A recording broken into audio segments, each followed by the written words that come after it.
morning, everybody. I'm Lucy Powell, MP. I'm the MP for Manchester Central, where you are today. And my job, amongst other things, is to tell you about the fire drill. We're not expecting one, so if there is one, just get out, basically. The doors will open and go outside. But welcome here to the home of the Co-op, and welcome to Manchester. I know I'm biased, but it is the greatest place in the world, as I'm sure you'll agree. We call it a city of firsts. It was the first computer, the first meeting of the Trade Union Congress.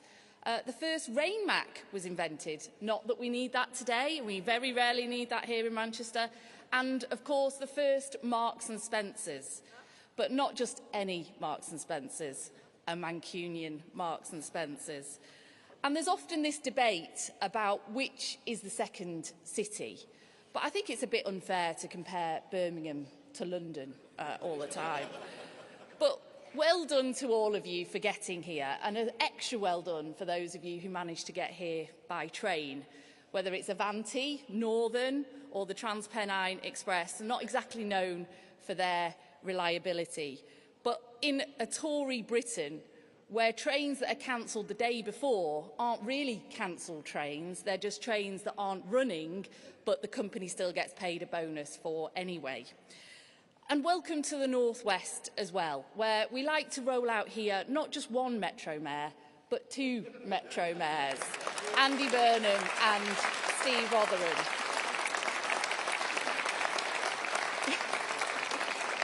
You feel it coming here, guys, yeah? Never far apart from one another. I mean, often compared to the Chuckle Brothers, which I think is a bit unfair to the Chuckle Brothers. I think they're more Lennon and McCartney, and I hear that there's a bromantic tribute joint act coming for this year's Eurovision. All you need is more powers, they'll be saying. But we're here today to hear from Labour's #1 double act, when they're not taking down this shower of a government or thinking deeply about how the next Labour government is going to transform Britain. One of them is a resident DJ at the Warehouse Project, and the other is a formidable midfield football player feared by his opponents. Known better as the next Prime Minister and his deputy, can you now all please give a massive, warm round of applause to the leader of the Labour Party and the deputy leader, Keir Starmer and Angela Rayner. Thank you.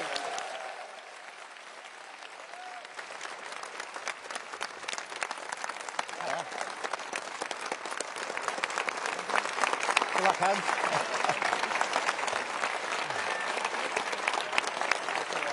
You all right? That's good. Look at the staircase up there, on the back. Look at all these people. Amazing.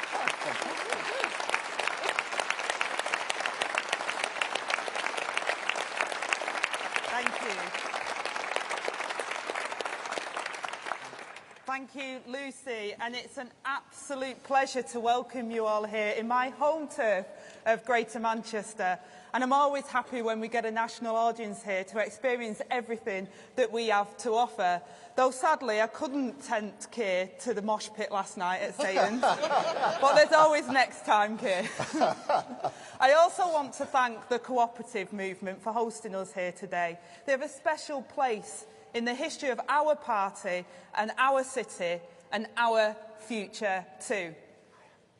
Now, coming home reminds me that returning to our roots can be both heartwarming and also give us pause for thought.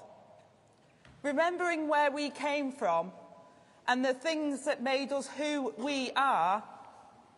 Since Keir and I were elected, Labour has undergone an important but sometimes difficult process to return to our roots, reflect on the mistakes that led to past defeats, and to remember what we are fighting for a fairer, greener Britain, where people are safer and healthier, where families have more money in their pockets, decent pay and good jobs, and the opportunity to thrive, where no one is written off and no one is left behind.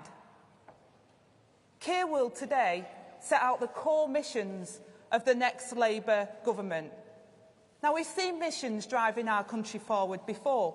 The last Labour government's commitment to end child poverty within a generation was a national mission which brought together all arms of government and wider society in pursuit of that goal.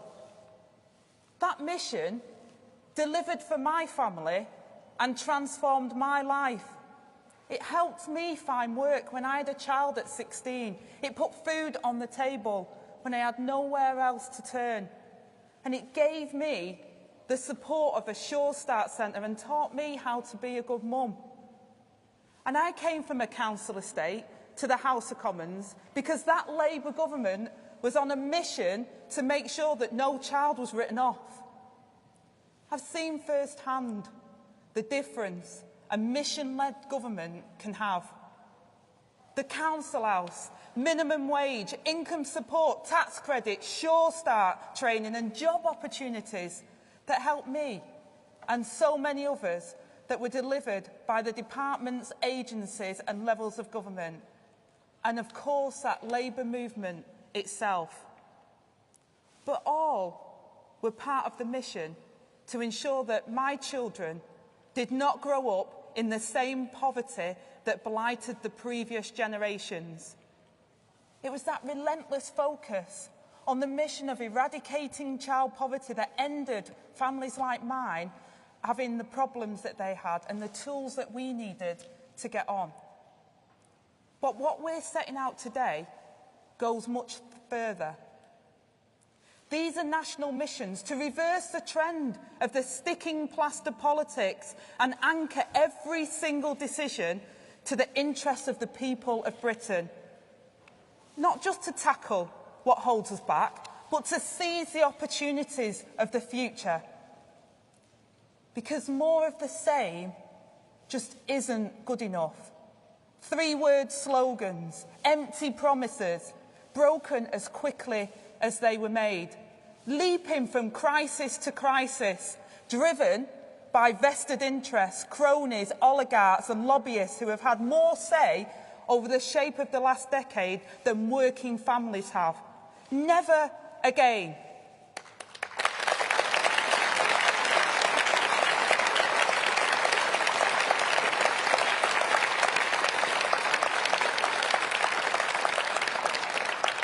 And that's why Labour isn't afraid to be bold. We will be radical, but we will be realistic and responsible too. We know Britain won't flourish simply by hacking at the leaves, but by digging at the roots. So no more business as usual, but the real business of changing our country for the better. That's our shared purpose. And that's what unites us. So now, I'd like to welcome the man that can lead our country to the future that it deserves, Keir Starmer.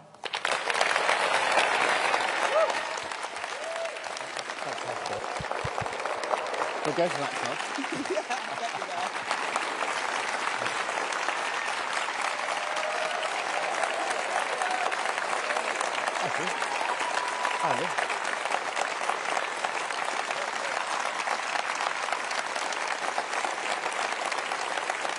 Thank you, Angie.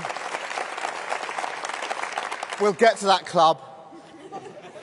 And thank you, everyone. This is just fantastic to be here. As I look in, I didn't realise we're going to have all the people up on the other floors. It's fantastic to see you all, and people behind me as well. This is really, really brilliant. I think this is the second biggest audience we've had here since the Queen, the late Queen, opened the building. So it is really, really fantastic to be here. It's great for me to be in Manchester.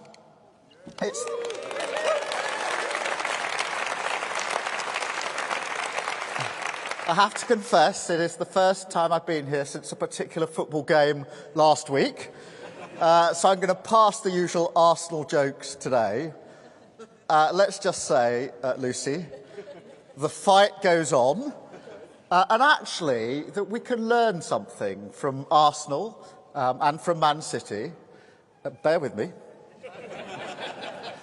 because all the way to the end of the season, the objective for both teams is the same: win the league. A goal that can be achieved only by teamwork, excellence, a blend of skills, different people pulling together on and off the pitch, contributions big and small. Tactics may change, Lucy, but the pursuit is single-minded. And the focus, the ambition, the mission, that never changes. Don't worry, I'm not going to turn up to Parliament in a tracksuit, but I do believe Britain needs a clearer sense of purpose, and that the way we run our country can be more like a brilliant sports team pursuing victory, that government can be driven forward by clear, focused objectives, and that this approach is vital for Britain to get its confidence, its hope and its future back.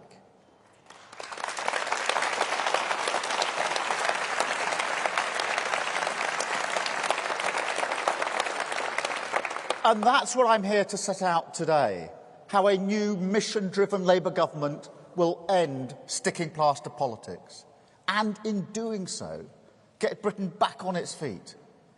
I will never accept that this country is destined for decline, that our best days belong to the past. Success is all around us. It just needs direction. People have huge ambitions for their community. They just need a government that matches their ambition. And I think there is a yearning to come together, to be part of something bigger. That appetite, it's always been there.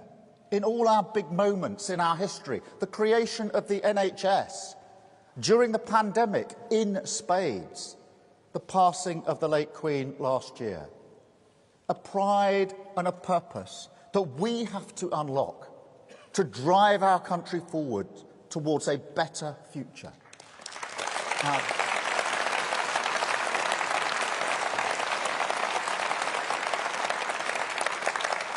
all around the world, countries are gearing up for an almighty race for the opportunities of tomorrow.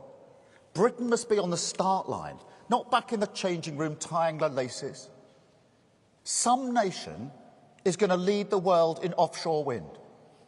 Why not Britain? Some nation will create the first generation of quantum computers. Why not Britain? Some nation will design medicines personalised to match our unique DNA. Why not Britain?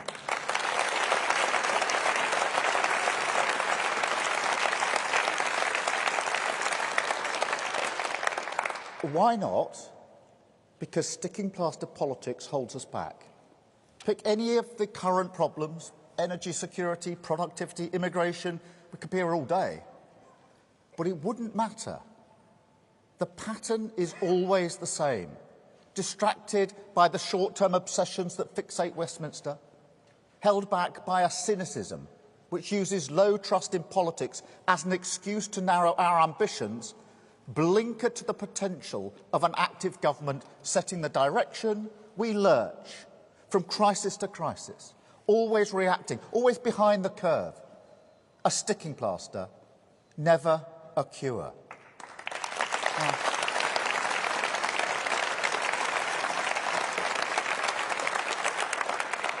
Just look at the NHS.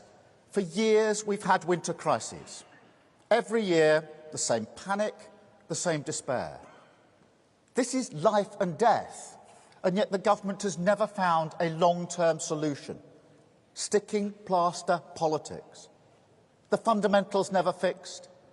Not one crisis, but a cluster of crises that compound each other, combined to send a nation in a downward spiral. The evidence that this has happened to Britain is all around us. The only country in the G7 still poorer than it was before the pandemic. The worst decade for growth in 2 centuries. 7 million on waiting lists and rising. You don't see this everywhere. And look, it's easy to blame it all on the Tories. But some of these problems go back decades. Others are clearly aggravated by events, and I won't criticise this government unfairly for the consequences of the war in Ukraine. but over 13 years, by their actions and, crucially, their inactions, the Tories have made Britain's problems deeper, longer lasting and more painful than any of our competitors. Seriously, ask yourself this. Do I feel better off today than I did 13 years ago?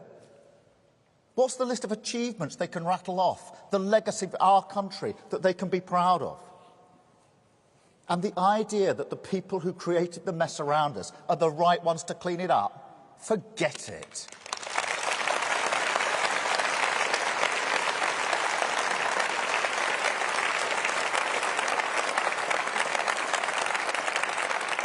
They're devoid of ideas, they're clapped out, they're divided, too weak to challenge the vested interests in their party which hold Britain back, too closed in on themselves to think big for our country.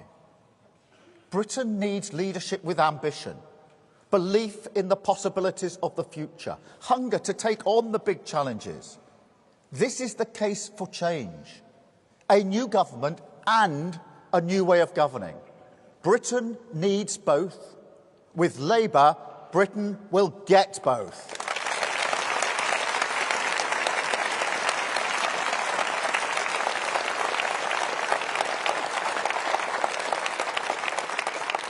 And that's what today is about. A Britain that gets its future back. And I'll tell you how. We're going to transform the way Britain does its business from top to bottom. We'll modernise central government so it becomes dynamic, agile, strong and, above all, focused. More open to expertise, to partnership with business, unions, communities and civil society. Mission-driven government.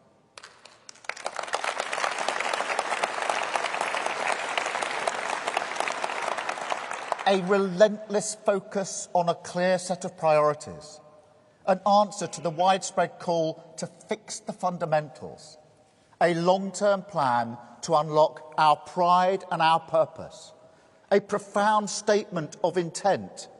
Mission-driven government.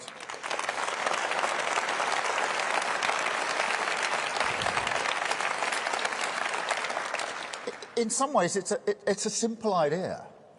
Every business around the world, every organisation has a strategy. A nation needs one too. A plan, a framework, a compass that act as a guide for everything we do. Making clear what is mission critical for my government and what isn't. A clarity that will ruffle feathers across Whitehall and beyond. But one that is necessary. Necessary to build Britain's long-term strength. Necessary to galvanise action for change across the country. Necessary because of what it can give to businesses, families and to working people. Certainty and change. Stability and success. A plan for today and a more secure future. And from this, something even more precious. A Britain once again on the front foot, with a sense of hope, of possibility, of ambition. A Britain that gets its future back.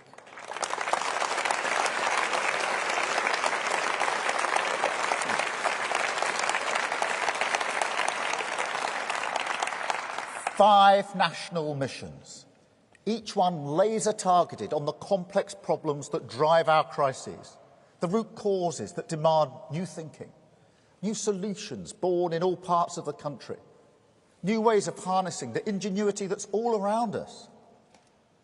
Each mission will come with clear, measurable outcomes, ambitions that won't be overtaken by the future, that raise our sights and, at first glance, seem too bold, invite a sharp intake of breath, a question. Can this really be done? And then, when the doubts begin to subside, a new emotion and a new determination. Why not Britain?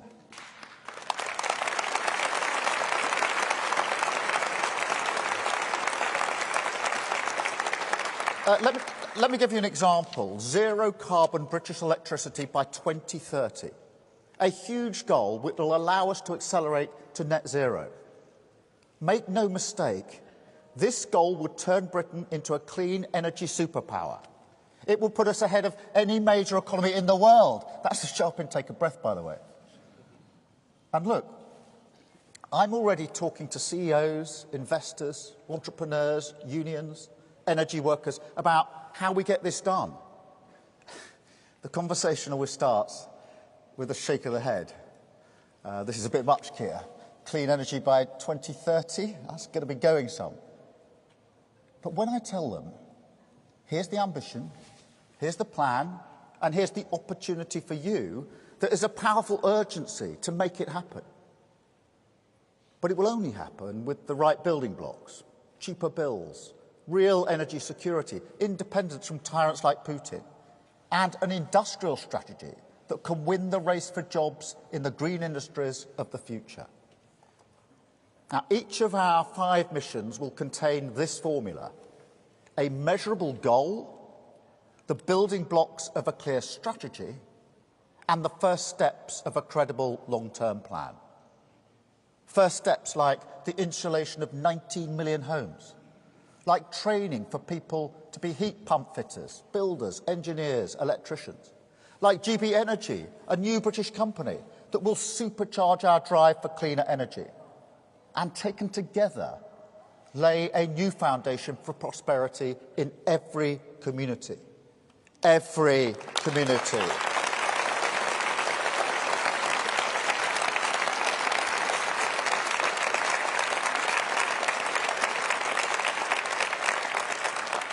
Now, today, I want to focus on Labour's mission for the British economy, because no mission is more important to the future of our country. Now, in the last year alone, Rachel Reeves and I have met thousands of business leaders, CEOs all over the country, leaders in retail, in hospitality, life sciences, digital, clean tech, the creative industries. We've met workers on the shop floor and those suffering profoundly from the cost of living crisis right across Britain. And through all of this, what we need has become crystal clear: growth. Economic growth is the oxygen for our ambitions, the lifeblood of a strong society and a successful economy. Higher living standards, better public services, more hope and opportunity. Without strong growth, these are just empty slogans. And let me spell it out. If growth over the last 13 years had been as strong as under the last Labour government, we would have £40 billion extra to spend on schools and the NHS without a single extra penny in tax.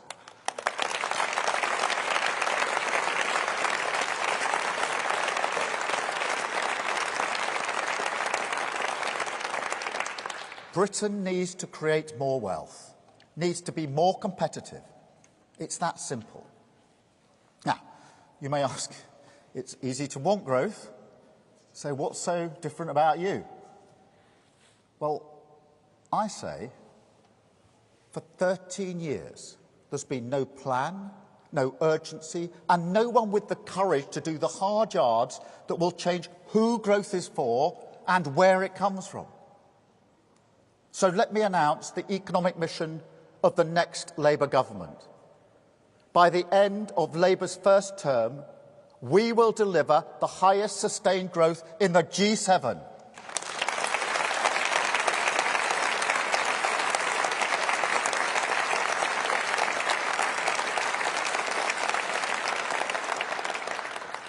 Note that word, sustained. This isn't growth on a graph. This isn't going to be gamed by clever statistics. This is going to be growth that makes people better off, higher living standards. I want more growth in London. Of course I do. But I'm not interested in a model of growth where London races ahead and the rest of the country stagnates. Nor will I be satisfied if our growth depends on creating jobs that are low-paid and insecure. We need growth from the grassroots, a new model. Wealth created everywhere, by everyone, for everyone. So our mission on growth comes with a second yardstick. It must be powered by good jobs and stronger productivity in every part of the country. Every part of the country. Judge us against that.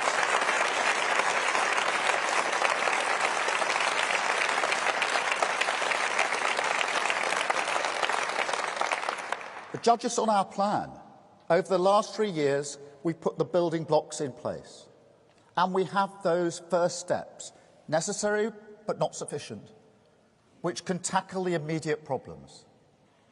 So when we say growth demands we unlock the potential of every worker, that we'll get Britain back to work and thriving once it gets there, we can say the first steps are reforming apprenticeships, a modern childcare system, and a new deal for working people that will make work pay. When we say growth depends on seizing the opportunities of tomorrow, not falling behind, on embracing technology, innovation, science, we can say the first steps are a reformed planning system, a more powerful British business bank that can support startups to grow and scale, and a credible industrial strategy that gets everyone around the table and removes barriers to investment. When we say growth needs an economy that is resilient to global shocks and open to global trade, that means we will use levers like procurement to build up those supply chains that are critical for our security. And we will fix the Brexit deal and reset our relationship with the EU.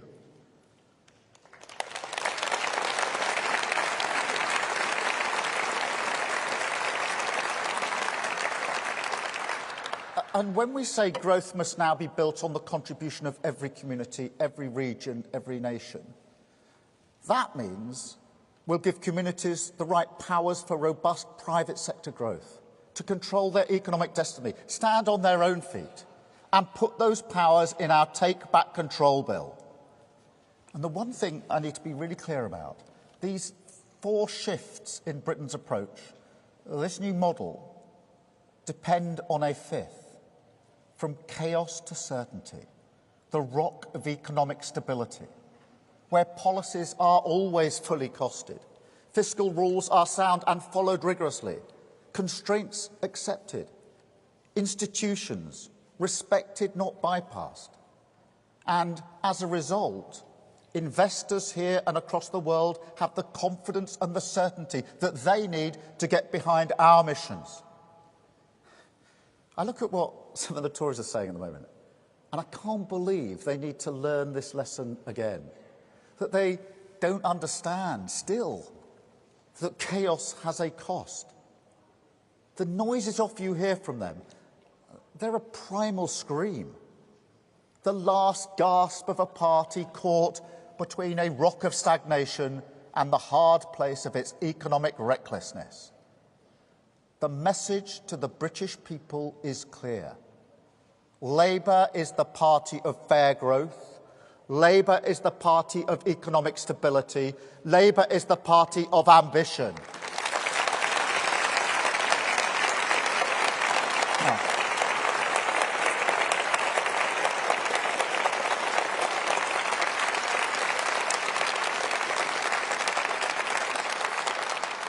That stability, that certainty, the security of good government must always provide. Without it, mission-driven government just won't work. You have to do the basics. Of course you do. I look at a problem like our asylum system, and yes, it needs a solution. It's incredible the government doesn't have a plan, that they won't match our plans to set up a dedicated NCA unit to deal with this, with specialist officers working every day to take down the gangs and to reach out across the Channel to countries who share this challenge. National security at our borders, in our communities, on the world stage, is the #1 duty of government always.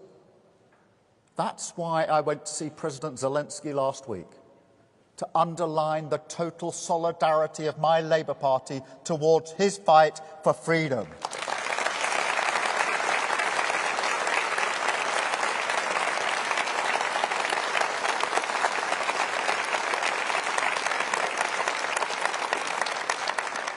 Mission-driven government is about what we do beyond that, how we restore our ambition, raise our sights above the quick fixes, the pandering to the noisy crowd, the short-termism that will only ever provide the sticking plaster. But also how you bring our country together, open minds, change how government operates, end the silos. It's about creating the conditions for ambition to be realised, for pride to be harnessed, purpose to be unlocked. 5 national missions. Mission 1, secure the highest sustained growth in the G7 with good jobs, productivity growth in every part of the country, growth that makes everyone, not just a few, better off. Mission 2, build an NHS fit for the future by reforming health and care services to speed up treatment, harness life sciences and technology, reduce preventable illnesses and cut health inequalities. Mission 3, make Britain's streets safe by reforming the police and criminal justice system, preventing crime early, tackling violence against women and girls, and stopping criminals getting away without punishment. Tough on crime, tough on the causes of crime. Now, you've heard that before, but it's right.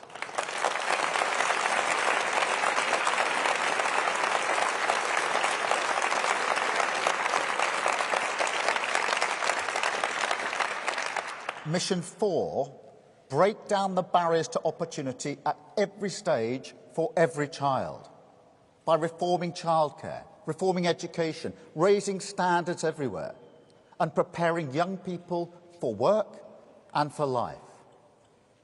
And 5, yes, we will make Britain a clean energy superpower. And these missions, these 5 missions, will form the backbone of the Labour manifesto, the pillars of the next Labour government. They will be measurable, so we can track progress and be held to account. Long-term, so we can look beyond the day-to-day, informed by experts and the public, so we can build a coalition for change.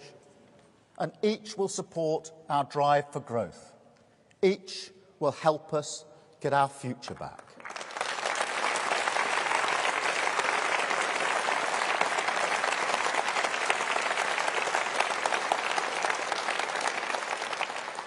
But look, if we're going to make it work, it will need a totally new mindset.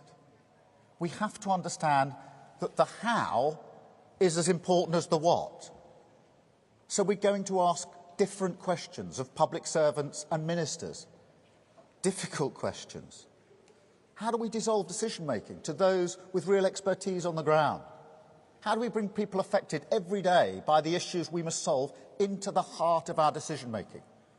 How do we make sure that our relentless focus on the ends goes alongside flexible, creative and imagination about the means? How do we change incentives so that we embrace technology rather than be afraid of the risks that come with the new? And finally, one more question that draws on my experience running the Crown Prosecution Service. How, in everything we do, can we take a preventative approach, catching problems early before they fester and grow into something more deep-rooted? We will ask these questions because I'm not interested in dancing around issues or mouthing off about them, but in bringing people together with purpose and intent. And look, when I say everything will not be fixed just by spending more money, that's not just because of the damage the Tories have done to our economy, or because we think it's the responsible thing to do, though all of that is true.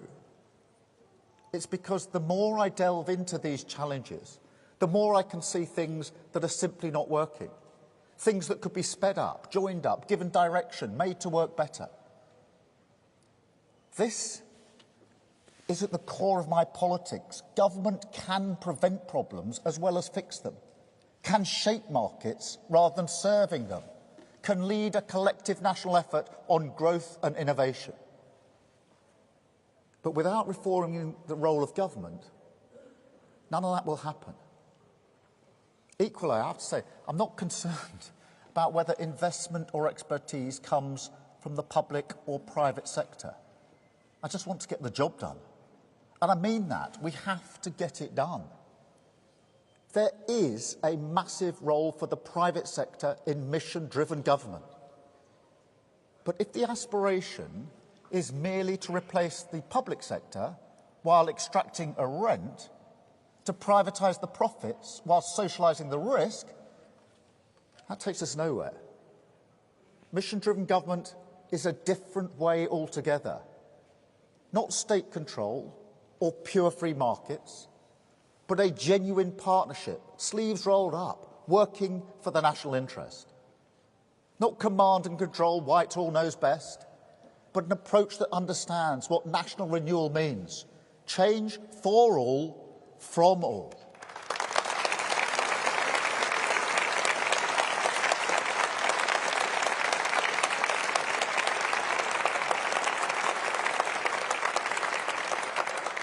And that's the best thing about mission-driven government.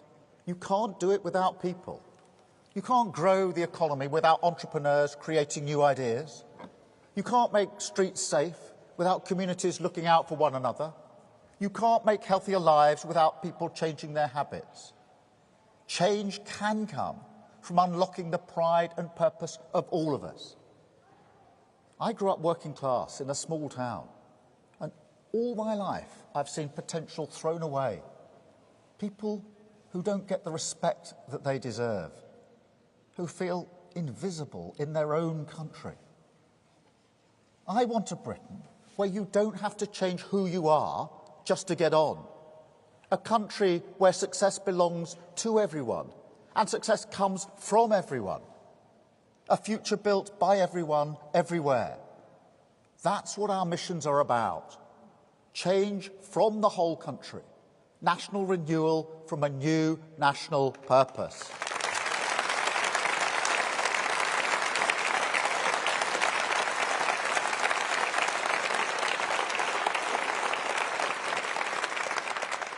And that's my role in this. As Prime Minister, my personal mission would be to make mission-driven government a reality, to keep our eyes focused on the prize. So in the coming months, for each mission, the whole of the Shadow Cabinet will be supporting me, meeting with experts, yeah, we still believe in them, but also frontline practitioners, the doers, the thinkers, the entrepreneurs, the innovators, the British people. And we're going to ask them, what will it take? What are the barriers? What needs to change to bring these missions alive? And crucially, how do we make these missions a vehicle for hope for you, your family, your community? How do we build a bridge from the Britain we see around us, full of potential but short of direction, to the fairer, greener, more dynamic future our missions will deliver?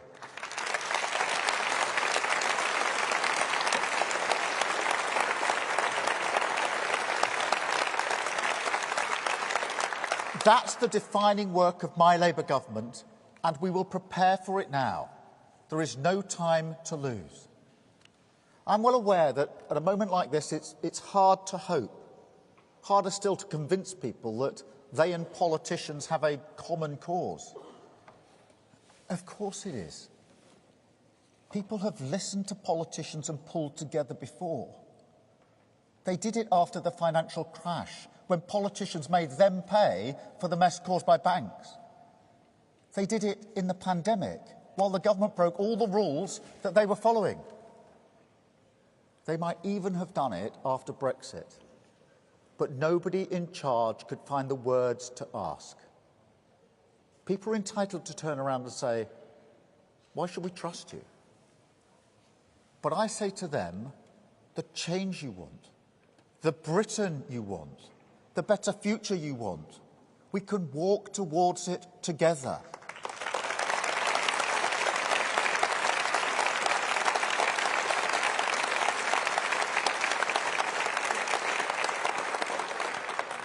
Every region and nation of the UK must be heard, but we have to come together.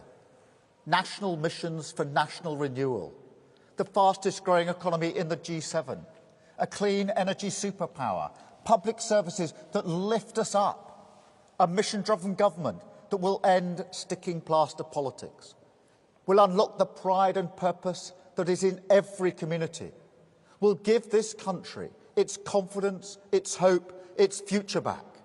Now is the time for us all to be part of something bigger and to say with one voice, why not Britain?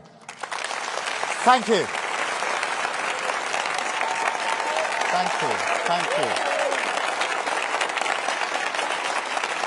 Thank you very much. Amazing.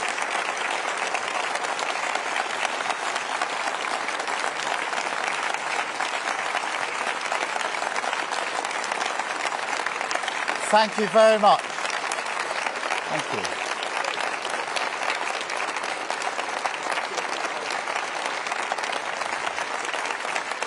Thank you. Thank you very much. Thank you. We're now, colleagues, we're now going to take various questions from the media, starting with Beth from Sky News. Beth. Hi.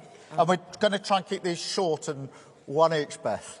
Okay. Thank you. Keir Starmer, you're 28 points ahead in the polls reflecting voter dissatisfaction with the current government. People want their country to work.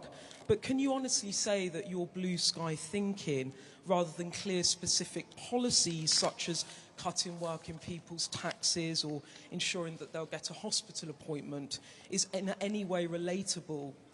Does this risk turning off, even angering people that you need to vote for you? And given that you've ditched policies such as scrapping tuition fees and nationalising energy companies, the policies that you won the Labour leadership on, why should anyone believe anything you say anyway? Thank you. Beth, look, thank you for that question. I mean, on this central question, we do tend to go round and round. You're quite right to say, look, what are you going to do about the NHS this winter? What are you going to do about energy bills this spring? And we have to answer that question. I accept that. And that's why we do have answers to those questions, why we were the first to lead on freezing energy bills. But the problem if we stop there with that sort of retail offer for the here and now is that we'll never fix the fundamentals. And therefore, next year, we'll be back in an NHS crisis. And you'll be sitting here, Beth, and you'll ask me the same question. What are you going to do about the here and now? And probably the year after and the year after. We go round and round in circles, sticking plaster politics. But that's why we've got to fix it. For the NHS, if we don't have more medical students, more nurses and doctors coming through, then we will never get out of this cycle. And therefore, this long term has to be harnessed with the short term missions for a mission-led government. Same on energy, to be perfectly honest. Freezing the bills this year, and then you'll come back next year and say, well, we're going to freeze the bills next year and the year after. And the answer is, we do have to do that. That's why we led on that policy. But we also have to have a better answer for energy security, energy bills in the future. And that's why running towards renewables, having our net energy by clean energy by 2030 is so important. And that's the frustration. I mean, we've had 13 years of sticking plaster politics. We've had 13 years of going round and round in circles, always ending up in the same place and never moving forward.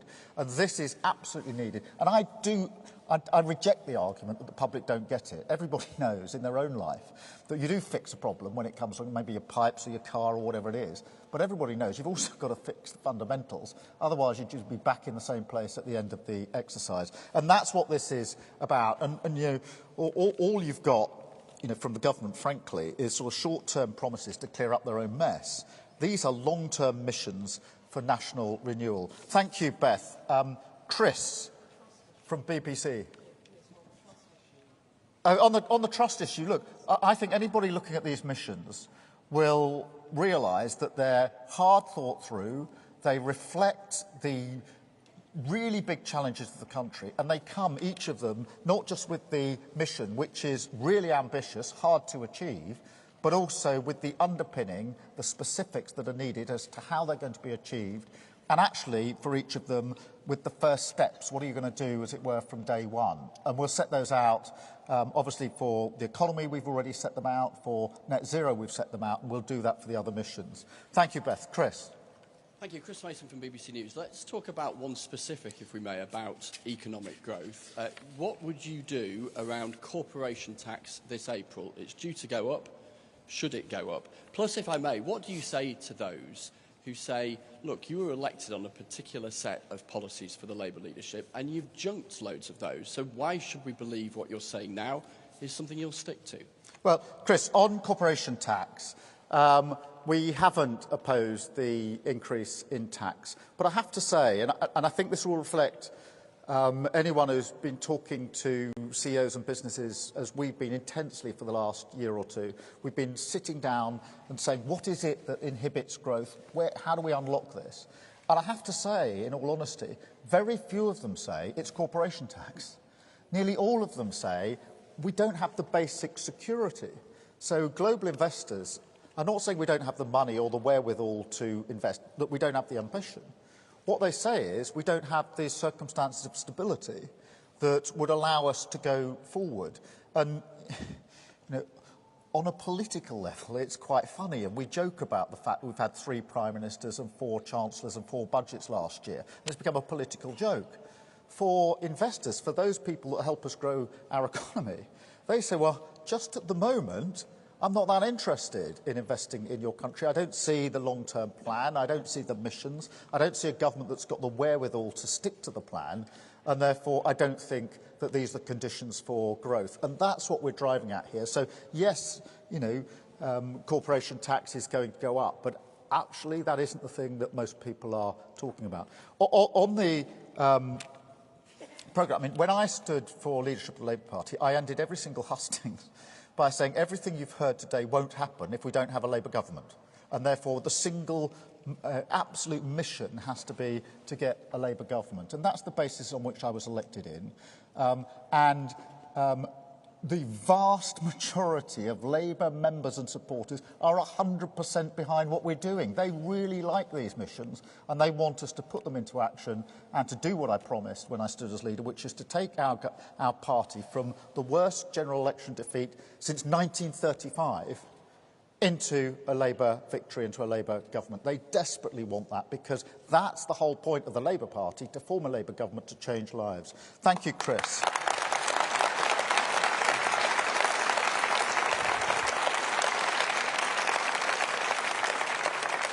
Anushka. Thank you. Keir Starmer, obviously to do any of this, you have to win an election. And to win an election, you have to persuade voters that this will change their lives immediately.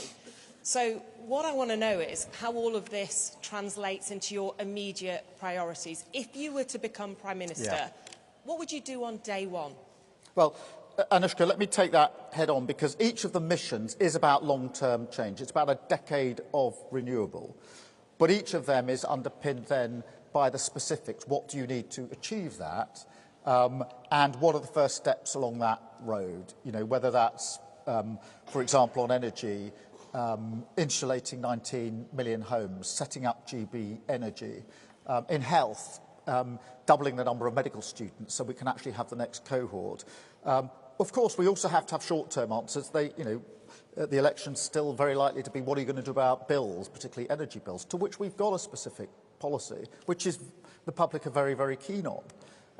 But I do reject this idea that the public somehow don't get it, that you need to fix the immediate problem, but also do the fundamentals. I really reject. I think many people say, of course I want the fundamentals. If you could actually do this, if you've got a plan, and we've lost hope in plans. This is a plan. This is a strategic plan. These are missions for the future. We haven't had that for the last 13 years, and that's a big part of the problem. And therefore, as I say, I don't accept the sort of basic proposition that the electorate will simply say, fix my bills for this year, and I'm not interested in anything else. Of course we need to fix the bills for this year. I get that. I'm not shying away from it. But we also need to fix the fundamentals. Otherwise, what is government for? Just to keep fixing the problems and end up in 5 years in the same place where you started, then another 5, and then another 5, and we don't progress as a nation. And for 13 years, we've been stagnating. We've been in a sort of crouched position where we almost lack the confidence now to even face up to the challenges of the future. We've got to turn all that around. Thank you, Anushka. Andy Bell. Thank you very much. Andy Bell, 5 News. Keir Starmer, isn't all this just another way of saying to people, sorry, there is no more money? There are a lot of people at home at the moment who would like a Labour government, if there is one, to spend more money on the NHS, on the police, on various other areas of public services. What you're saying to them is, actually what I have here are missions, and as for more money, I'm afraid you can forget that. No, Andy, that's not right. Of course, some of these will require money, and where we put money in, we will have it fully costed and set that out. If we work in this way, it will be a catalyst for unlocking private sector money as well. And therefore, this isn't all about how much money from the Treasury is needed to make these missions work. It's how do you create the conditions in which the public and the private sector can work together. But there's also something else, Andy, and that is reform. I've run a public service for 5 years. And I know that if you put more money in your public service, you will get a better outcome. But you won't fundamentally change it if you don't reform. And that's why reform is a big part of what we're saying here on the health service, on the way we run the country, the industrial strategy. Reform has to be part of the answer. You know, in criminal justice, it used to frustrate me. We were in a silo. And you put more money in the top, and it might speed things up. But it didn't fundamentally change actually the outcome. And so reform is as important as the money we put in. Thank you, Andy. I've got Henry from the Times. Henry. Hi, thanks. Last week you effectively barred Jeremy Corbyn from standing for Labour again. When you said you were 100% behind making him Prime Minister, were you telling the truth? And if you were, why should people who couldn't vote for Labour under his leadership trust your judgment? And if you weren't telling the truth, why should anyone trust that you're going to stick to these missions? Henry, look, first, let's be absolutely clear about what I said about Jeremy Corbyn last week. I said that he won't stand at the next election as a Labour candidate. That was as I was doing a press conference for the Equality and Human Rights Commission, where after over 2 years, having found us to be in breach of the law, they had concluded that we'd done enough, that our plans were sustainable, that they could take us out of special measures. And I said that the Labour Party now is unrecognisable from the Labour Party of 2019. I wasn't celebrating that we were being taken out of special measures, but I certainly wasn't going to be going backwards. At the last election, you know, like every Labour member and supporter, of course I campaigned for a Labour government in the same way that every Tory supporter and member campaigned for a Conservative government. But I recognise that the electorate delivered their verdict on Labour in 2019, and that therefore the first thing if you, a verdict like that, you don't sort of look at the electorate and say, well, what were you doing? Didn't you hear us? You look at your own party and say, it's us that's got to change. Thank you, Henry. Pippa.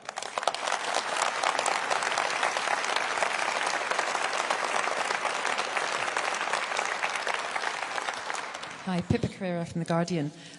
Keir, you've said you want the highest sustained growth in the G7. Brexit has hit economic growth by billions of pounds since 2016. You said today you'd fix Brexit if you get into government, but exactly how? Pippa, firstly, I think we have to confront the fact that the lack of growth in our economy can't simply be put down to Brexit. We've had a problem with growth in our economy since 2010. And a lot of this predates Brexit. And therefore, if we get fixated that Brexit is the only issue when it comes to growth, I think we'll be making a big mistake. And I'm not pretending that we don't need to improve the deal we've got with the EU, but just to put it into context. Secondly, I'd say that for many, many investors, it's the stability that they are looking for, the non-trashing of the institutions, the idea that the Labour government will be a government of sound money. That's what's making the difference in the conversations that we are having. But I do think the Brexit deal needs to be improved. I think if you look at the deal we've got, it's obviously not working very well. It wasn't oven-baked, it wasn't even half-baked. You know, look at the impact. We have to have a closer trading relationship, not just fixing the protocol in Northern Ireland, but more generally. But as I say, I think, you know, the answer to growth can't be simply laser-focused on Brexit. And what I said about growth, I just want to reinforce this, Pippa, is it has to be growth everywhere across the whole of the country. There is a model of growth that says you supercharge London and the South East, and I don't want London and the South East held back. But I don't want, my ambition for a Labour government is that you have London and the South East and then sort of redistribution for everywhere else. I think that is totally the wrong model. It is totally disrespectful. Our ambition is for growth in every single place across the United Kingdom, not just London and the South East, not just Manchester. I love the growth in Manchester, it's really good. But I want growth in every town around Manchester as well, and the same for every city across the country. Thank you, Pippa. Amy from The Telegraph. Hi, Amy Gibbons from The Telegraph. On the Shamima Begum case, you've said you support the courts blocking her return. So would Labour ensure that other former jihadists do not return as well? Look, national security has to come first. The court has looked at all of the material and come to a very firm conclusion, and I support what the court has done. But under a Labour government, national security will always come first. And that's why in my speech I said that, if you like, the missions sit in a basket of economic stability, of strong borders, but also of strong national security. Thank you very much. David from the Mail. Thank you. You just briefly mentioned the asylum system, but the issue of small boats crossing the Channel doesn't feature as one of your main 5 missions. By contrast, the PM's 5-point plan includes a very clear pledge to stop the boats. What's the thinking behind not making it one of your main missions, given that it's an important issue for voters? Yeah, David, thank you for that question. As I set out in my speech, absolutely fundamental. They are the fundamentals of good government. The mission's about what you do beyond that. But it's absolutely clear you need to have secure borders. And if you're going to have secure borders, you need to have a plan. And we've set out time and again what our plan is. The most important bits being actually getting the asylum system to work, processing the claims. When I first learned that of all the people that arrived by boat in 2021, only 4% have had their claims processed, I was really shocked, and I think anybody else would be really shocked. That's a broken system, broken by this government.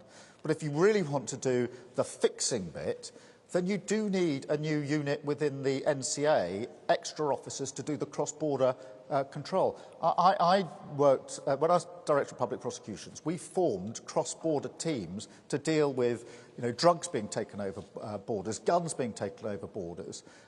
Why can't we do the same in relation to the gangs that are driving those into desperate situations into those boats? So it's absolutely central. It's a given for me. We've already set out a plan for it. Frankly, if the government picked up our plan, we might make some progress. Thank you, David. Ashley from the Mirror. Hi, Ashley Calvin from the Mirror. Jeremy Corbyn said in his first planned speech outside number 10, the one that didn't happen, that he would have announced an end to homelessness in Britain and pledging to end rough sleeping within a week. Is that something you could commit to? And secondly, the team in front of you today, the Shadow Cabinet, can you rule out a Shadow Cabinet reshuffle before the next general election? Well, let's deal with the second. I don't know any leader of any political party that would stand on a platform like this and announce anything that could conceivably be construed to be the beginnings of a reshuffle. But look, on homelessness, of course we want to end homelessness, but that isn't going to happen if we don't achieve these missions, if we don't get that sort of economic growth, if we don't fix our health service. We know that homelessness is bound up with mental health and young people in desperate place. So ending homelessness is, a laudable aim. But what I'm in the business is of how are you going to do it? How do you have to fix the country to make sure that actually happens?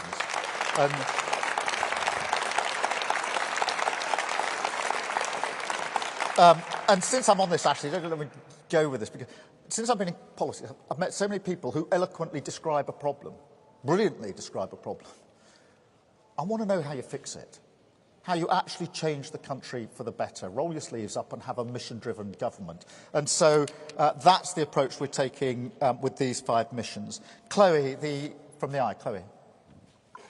Thank you, Chloe Chaplin, iNewspaper. You said you want to reform childcare. What is currently under consideration with that? And do you think universal, free or low-cost childcare would be would bring a good return on investment of public money?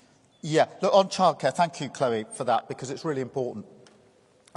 Because childcare unlocks not just the potential of children, but also the potential of parents, particularly women parents in order to get back to work, etc., etc. So childcare is central to our missions. It's central to not just removing the barriers to opportunity for every child, but also to economic growth.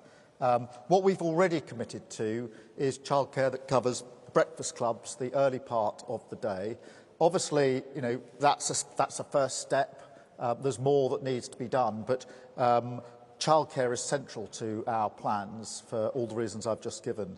Jack from The Sun. Jack. Hi, Jack. Hiya, thanks, Keir. In your speech just now and in the questions, you made a big issue of trust. Can we circle back to that? Because many people will watch you setting out your 5 missions today and think, well, hang on, didn't he believe in a second referendum until he was a Brexiteer, and he wanted to make Jeremy Corbyn Prime Minister, as we've heard, until he said that there's no place in politics for him.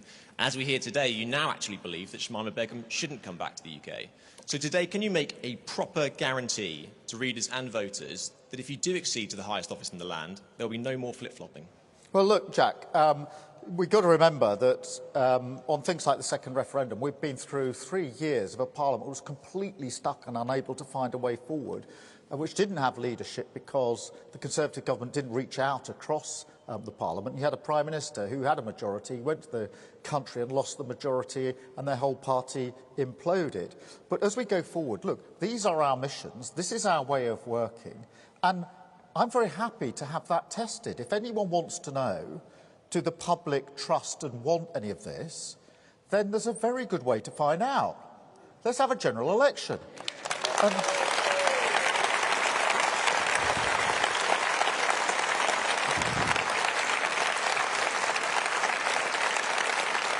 And Jack, I will put my 5 long-term missions for national renewal, a decade of national renewal, up against Rishi Sunak's 5 promises to clean up his own mess. And the public can decide which of those they want. Thank you, Jack. Jennifer from the FT. Hi, Jen Williams from the Jen. FT. Yeah. You talked about not wanting to simply supercharge London in the South East as part of your growth model. For many people, that would sound a little bit like Treasury's sort of traditional way of thinking about things. And Treasury orthodoxy has been criticised as a barrier to growth by everyone from Liz Truss to Andy Burnham. So I wondered whether you agreed that there is a cultural problem in the Treasury, and what would you change about it in order to hit your growth target? And just quickly, would you also consider as part of your growth plan a kind of Joe Biden-style massive injection of state aid to post-industrial areas? Thanks. Jen, look, thank you very much for that question. On this question of growth and where we have growth, this is crucially important, because I think that unless it's growth, economic growth in every part of the country, it is meaningless for millions of people. And until now, most people, when politicians talk about economic growth, think, well, that's all very nice, but it won't be anywhere near me. And we have to change that. And that means that we have to be bold enough to push power and resources and decision-making away from Westminster and Whitehall. That's why we launched the Gordon Brown Commission on the Future of the UK in the latter part of last year. That is about making sure that people with skin in the game make decisions about what happens in their area. The conditionality that comes with that is it's got to come with a plan that's actually going to work, and it can't just push a sort of London-based problem somewhere else. So what I don't want to see in Manchester is Manchester city centre doing well, but the outlying towns not so much, and the versions of this across the country. And so that will only come if we're brave enough to do what we set out in that Commission on the Future of the UK. As for Biden, I mean, Biden is pushing ahead with net zero in a way which is causing the EU and other countries to look up and say, well, how do we, in fact, have our own plans that match that? And what we're setting out today does match that in terms of the ambition. But where there is money, it will be the same old answer from me, which is everything we do will be fully costed, will be set out, but this is not all about public money. If we can't use these missions to unlock the private sector, then they won't work. But that's why we've already been talking to the private sector. I've already had hard discussions with CEOs across the world and in this country. What will it take? What do you want to see from a government that will actually unlock the potential of this country? Thank you, Jen. Joseph from the Manchester Evening News. Joseph, Hi. now doing Jen's old job. Not quite. So the Manchester Evening News has been campaigning for new rules forcing social landlords to fix damp and mould within strict time limits following the tragic death of 2-year-old Awab Ishaq in Rochdale. Will the Labour Party support our campaign for Awab's law, which has been tabled as an amendment to the Social Housing Regulation Bill in Parliament? And what would you do in government to make sure that such a tragedy doesn't happen again? Yeah, look, Joseph, thank you for raising that, because I think everybody, when we saw that case, was absolutely shocked. And of course we have to support whatever measures are necessary to make sure that that doesn't happen again. And I hark back to my previous life as a lawyer. I saw, I don't know how many cases where I was representing people in rented accommodation who were putting up with damp, and because we took action, the damp was abated for a bit, but nobody fixed the fundamentals. And so we're back with other cases over and over again. And that's why it has to be part of a mission-driven government to change this. But, Joseph, look, we do support whatever measures are necessary. And then Dan from Politico. Dan. Dan Bloom from Politico. You spoke earlier in the Q&A about a decade of renewal. Apart from your pledge on GDP, which you've spelled out a timescale for, do you need 2 terms to achieve the missions you've set out today, or can they be completed and measured after 5 years?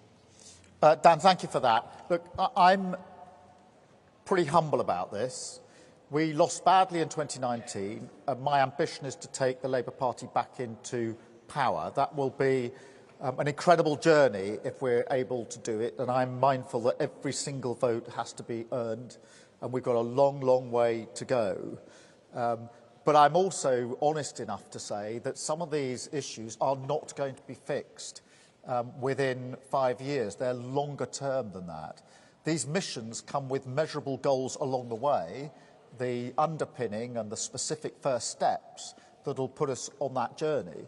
But I don't think it'll come as a surprise to anyone that some of these issues are going to be longer term. That's why we've said a decade of national renewal. Now, I'm not getting ahead of myself because I am humble about this. I do know that every single vote has to be earned. I do know we've got a long, long way to go.